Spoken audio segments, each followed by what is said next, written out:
Napaiyak ang kapuso actress na si Katrina Halili nang makachikahan niya ang kanyang pinsan na si Sheena Halili. Hindi napigilan ni Katrina na maging emosyonal nang mapag-usapan nila ng kapwa kapuso star ang tungkol sa mga naging struggle niya bilang single mother. Naging open din siya sa kasalukuyang estado ng relasyon nila ng dating partner na si Chris Lawrence, ang tatay ng nag-iisa niyang anak na si Katie. Simulang chika ni Sheena kay Kat, "Kumusta ka? Blooming ka," na sinagot naman ni Katrina ng, "Oh talaga? Siguro kasi na-forgive mo na." Sundot ni Sheena na wala mang binanggit na pangalan ay maaaring tumutukoy nga kay Chris. Tugon agad ni Katrina, "Ay, oo. The fact na kinakausap ko na siya, na-forgive na siya."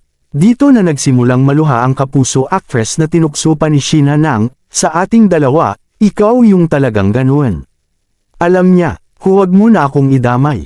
Hirit pang papuri ni Sheena sa kanyang pinsan, "Ang ganda-ganda mo. Kahit yung self-care mo sa video nakikita ko. For the longest time, wala. Sabi ko, ayusan mo nga yung damit mo. Pupunta sa mall, nakatsinelas." Ngayon, heels, pagbabalik tanaw pa ng aktres at celebrity mom. Mas lalo pang naging emosyonal si Katrina nang amining may mga pagkakataon na nagi-guilty siya dahil hindi niya nabibigyan ng sapat na panahon si Katie. "Marami akong napapanaginipan last year. Nagsusorry ako kay Katie. Wala akong time," ganyan, pagbabahagi ni Kat.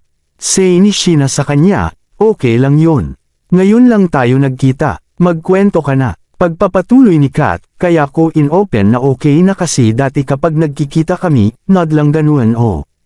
Umaalis na ako." Hindi ko siya pinapansin. Pag-alala rin ni Sheena, "Minsan nga umaalis pa tayo kapag parating na siya. Tara na.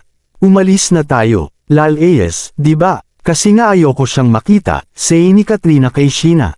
Ngayon malapitan, panunukso ni Sheena sa pinsan. "Dati pagdating niya, magpapamassage na ako sa taas para hindi ko makita," dagdag ni Katrina. Hirit uli ni Sheena, "Tsaka masaya si Katie at masaya ka." May mga balitang nagkabalikan na raw sina Kat at Chris pero may chikang nanliligaw pa lang daw uli ang R&B singer sa kapuso actress. Sa isang panayam, sinabi ni Chris na hindi niya sasayangin ang second chance na ibinigay sa kanya ni Katrina, lalo na ang pagiging tatay ni Katie. Say ni Chris sa co-parenting nila ni Kat kay Katie, "I'm very, very grateful that she kept me in the decision that we're co-parenting 100% and everything is so beautiful right now." Napansin namin yung smile ni Katie, a big shift. Katie's smile is so much better, it's so genuine. It almost feels like she does not have autism. I believe it's because the energy is all back and it's all whole now. Now she feels love from both parents. I'm there every single day.